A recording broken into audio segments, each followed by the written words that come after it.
to Imanni Music Online Lessons, where we learn how to take music and make it mental health solutions in our lives. My name is Imanni. I write music for mental health awareness, and I am so glad to be talking with you today. So before we get started, let's make sure that our bodies are nice and loosened up for this. So how about you just shake your body out, stretch your body out too, and let's have some awesome posture while we're playing piano. So make sure that you have a beautiful L shape going on with your body, and also a beautiful L shape going on with your arms. Last but not least are the hands and fingers. Make sure that they are nice and flexible and beautifully loose. Allow them to drape down with gravity as well. Let's take a deep breath in and let it out. Beautiful. Okay. While you're exhaling, or after you exhale, definitely make sure that your shoulders are nice and relaxed as well. You want to keep this beautiful, relaxed posture while you're playing music. Now, since our bodies are ready for playing music, let's make sure that our minds are as well, with a quote from Eleanor Brown. "Self-care is not selfish. You cannot serve from an empty vessel." So, in the same way, I'm hoping that piano lessons and piano playing can be a self-care location for you. A place where you can play piano and allow all the stresses of the day, all the anxieties of the day, to go out the window, go out your ears, and let it go, and just think about music and the beauty of music itself. Let's get started with today's lesson. The next thing I want to tell you all about is another way to look at every single note, which is by singing the notes as well. The body is the first instrument before you get to your secondary instrument, which is your piano in this situation. So if you're a singer, your voice is your primary and your secondary. It is everything that comes out of you. But when you're playing the piano, everything that you're playing first has to go through your head and then into the body, into the instrument following. You don't want the piano to be playing you. You're playing the piano. So for that reason, you want to know what note you're hitting. You want to know what sound you're looking for before you actually play the note. To practice this, we're actually going to play the C major scale, and we're going to sing every single note with the syllable ba. Okay? So for example, you would say, well, first we need to find out where the first note is and sing it in unison. In music, we call it a unison when you're singing the exact same frequency of the note.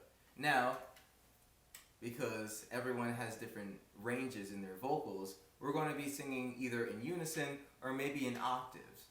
Now remember, earlier today, I told you that an octave is just a note that's higher up or higher below, but it creates a beautiful, soothing, harmonious sound together. And it has this type of distance apart. And you can hear, and they also have the same note name. We'll go into more detail about that in the future. But right now, let's find how the note C sounds. When you first sing this note on ba, you might not get C. Ba. That's what it sounds like for my voice, and I'm a baritone. But let's say you sing it and it might sound like this. Ba. Or it might sound like this. Right? So, how do we find that note? What you're listening for is for this feeling of no beats. In music, a beat is a sound of dissonance. So really, we're listening for dissonance. Does it sound super clear? Does it sound super open? That's the sound that an octave or a unison makes. So for example, if I sing out of tune, ba, ba, it makes this strange sound. It sounds not the same. The notes don't feel the same, especially in your vocal cords. Ba, ba. When you try to listen to the note that's being played and you sing ba, you're going to feel this type of disconnect going on inside your eardrums. Feel free to message me about this if you don't hear this on your own. Ba. So what you're going to want to do is take that wrong note, ba, ba, take this note that is off pitch and bring it on pitch by moving it slowly up or down. So let's say we're singing ba, ba, ba. So we took that note and we just brought it up a little bit, ba, and we found our note.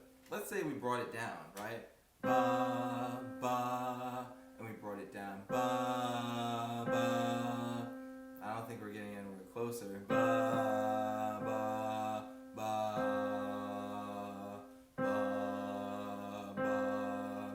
It feels like we're moving further away from the note, which means it feels like we're becoming more dissonant. It feels like there's more tension between the note I'm singing and the note that the piano is playing. Ba,